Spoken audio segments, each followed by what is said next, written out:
बिस्मिल्लाहिर्रहमानिर्रहीम, अस्सलाम वालेकुम। आज मैं आप लोगों के लिए बहुत ही अमेजिंग और टेस्टी रेसिपी लेकर आई हूँ जिसका नाम है एग कोरमा। इससे पहले भी मैं चिकन कोरमा बना चुकी हूँ, लेकिन आज मैं आप लोगों के साथ बहुत ही मज़ेदार एग कोरमा की रेसिपी शेयर करूँगी जो बहुत ही टेस्टी बनता है। इसको आप नान, रोटी या राइस के साथ सर्व कर सकते हैं। अगर आपको मेरी रेसिपी पसंद आए तो लाइक ज़रूर कीजिए और अपने दोस्तों और फैमिली मेम्बर्स के साथ ज़रूर शेयर कीजिए। तो चलिए बनाना शुरू करते हैं।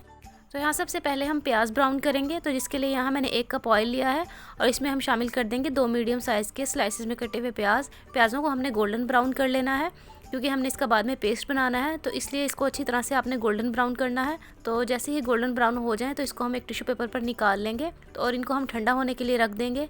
तो जैसे ही ठंडे हो जाएंगे तो यहाँ मैंने लिया है 1 कप दही के साथ हमने इन प्याज़ों को अच्छे तरीके से ब्लेंड करना है और एक पेस्ट सा तैयार कर लेना है, क्योंकि इस पेस्ट को हम बाद में ग्रेवी के लिए यूज़ करेंगे कोरमे में। तो देखिए इन दोनों चीज़ों को अच्छी तरीके से ब्लेंड कर लिया है मैंने यहाँ, और देखिए इतना ब्लेंड करना है कि प्याज का थोड़ा सा इसमें दाना बाकी रहे, ताकि इससे बहुत मज़ेदार सी ग्रेवी बने। और नेक्स्ट यहाँ मैंने लिए हैं 4 अदद अंडों को मैंने अच्छे तरीके से बॉईल कर लिया है और छील लिया है। अंडों को हम यहाँ करेंगे फ्राई। तो जिस ऑयल में हमने प्याज़ों को फ्राई किया था उसी ऑयल में हम इन अंडों को शामिल कर देंगे और अंडों को हम इतना फ्राई करेंगे कि हल्के से ऊपर से क्रिस्पी हो जाएं और इस तरह से लाइट से इनके ऊपर कलर आना शुरू हो जाए। अगर आपको थोड़े ज़्यादा तले हुए अंडे पसंद हैं तो आप इनको ज़्यादा फ्राई भी कर सकते हैं, लेकिन मैंने इनको बस इतना फ्राई किया है कि ये थोड़े ऊपर से क्रिस्पी हो गए हैं और हल्का से इसके ऊपर कलर आ गया है। आप अपनी ज़रूरत के मुताबिक इसमें अंडे ज़्यादा भी शामिल कर सकते हैं। अगर आपको ज़्यादा क्वांटिटी में सालन बनाना है तो आप इसमें ज़्यादा अंडे शामिल कर लें। अंडों को भी हम साइड पर निकाल लेंगे। अब यहाँ ऑयल में हम शामिल करेंगे आलू। तो यहाँ मैंने 2 बड़े साइज़ के आलू लिए हैं और इस तरह से इनको क्यूब्स में कट कर लिया है। एग कोरमा के लिए आलूओं को थोड़े बड़े साइज़ का ही कट किया जाता है तो ज़्यादा अच्छे लगते हैं। तो आलूओं को हम 4 से 5 मिनट के लिए फ्राई करेंगे। तो जैसे ही थोड़े क्रिस्पी होना शुरू होंगे तो यहाँ इसमें हम शामिल कर देंगे कुछ गरम मसाले, जिसमें है ज़ीरा 1 टीस्पून, थोड़ी सी काली मिर्चें, 3 से 4 अदद लौंग और 1 टुकड़ा दालचीनी का। अब इन मसालों के साथ हम मज़ीद इनको फ्राई करेंगे ताकि ज़ीरा भी अच्छे तरीके से फ्राई हो जाए। तो इसके बाद ही हम इसमें शामिल करेंगे 1 टेबल स्पून भर के लहसुन अदरक का पेस्ट। लहसुन अदरक को भी हम इतना फ्राई करेंगे कि इसका कच्चापन दूर हो जाए और एक अच्छी सी खुशबू आना शुरू हो जाए।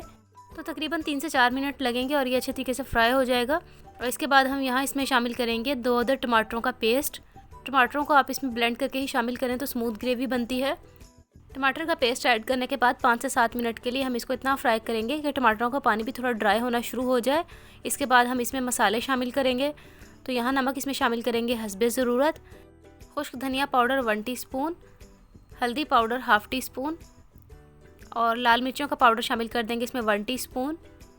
और इन मसालों को हम अच्छे तरीके से भून लेंगे ताकि मसाले भी अच्छे तरीके से भून जाएं और टमाटरों का पानी भी मज़ीद ड्राई हो जाए। जितना ज़्यादा आप इसकी भुनाई करेंगे उतना ही ज़्यादा अच्छा बनेगा। तो देखिए टमाटरों का पानी बिल्कुल ड्राई हो चुका है और मसाला अच्छे तरीके से भून गया है।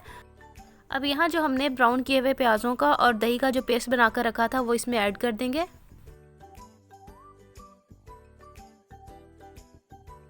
अब हम इसको अच्छे तरीके से मिक्स कर लेंगे ताकि दही और प्याज का पेस्ट जो है वो इस मसाले के साथ मिक्स हो जाए। और इसके बाद हम इसमें फ्राई किए हुए अंडे शामिल कर देंगे। अंडे शामिल करने के बाद इसको भी हम मसाले के साथ अच्छे तरीके से मिक्स कर लेंगे ताकि मसाला अच्छे तरीके से अंडों के ऊपर लग जाए। इसके बाद हम इसमें 3 से 4 ग्लास गर्म पानी के ऐड करेंगे। आप इसमें ज़्यादा पानी भी ऐड कर सकते हैं। अगर आपको ज़्यादा शोरबा चाहिए तो आप पानी ज़्यादा ऐड कर लें, लेकिन अगर आपको थोड़ी थिक ग्रेवी चाहिए तो पानी आप कम ऐड करें। तो पानी मैं गर्म इस्तेमाल कर रही हूँ। आप किसी भी शोरबे वाली चीज़ में हमेशा पानी गर्म करके ऐड करें, तो इससे होगा कि सालन का कलर ख़राब नहीं होगा। अब इसको हम कवर करके तकरीबन 15 मिनट के लिए मीडियम टू लो फ्लेम पर पकने के लिए छोड़ देंगे। तो देखिए यहाँ आलू अच्छे तरीके से गल चुके हैं और ये कोरमा बिल्कुल रेडी है। अगर आप इसको बिल्कुल पतला करना चाहते हैं तो आप इसमें पानी ज़्यादा ऐड कर लें, लेकिन कोरमे में थोड़ी थिक ग्रेवी अच्छी लगती है। अब इसके बाद हम इसमें यहाँ शामिल करेंगे कटी हुई हरी मिर्चें 1 टेबल स्पून और गरम मसाला पाउडर इसमें 1/2 टीस्पून शामिल कर देंगे। इससे बहुत अच्छी खुशबू और फ्लेवर आता है ग्रेवी में। सब्ज़ धनिया शामिल कर देंगे कटा हुआ थोड़ा सा। तो ये मज़ेदार सा एग कोरमा रेडी हो चुका है। तो इसको अब हम करते हैं डिश आउट। तो व्यूअर्स ये बहुत टेस्टी बनता है, आप इसको ज़रूर ट्राई करके देखिएगा। कभी भी गोश्त वगैरह खाने का मूड ना हो तो आप इसको बनाकर एंजॉय कर सकते हैं। बहुत ही डिफरेंट टाइप का बनता है और बहुत टेस्टी लगता है। इसको आप चावल, रोटी, नान वगैरह के साथ सर्व कर सकते हैं। तो व्यूअर्स उम्मीद करती हूँ कि आपको आज की रेसिपी पसंद आई होगी। पसंद आई हो तो लाइक और शेयर ज़रूर करिएगा और मेरे चैनल को सब्सक्राइब ज़रूर कर दें और साथ ही बेल आइकन को प्रेस कर दें ताकि मेरी हर न्यू आने वाली वीडियो के बारे में आपको सबसे पहले नोटिफिकेशन मिल सके। नेक्स्ट वीडियो तक के लिए अल्लाह हाफिज़।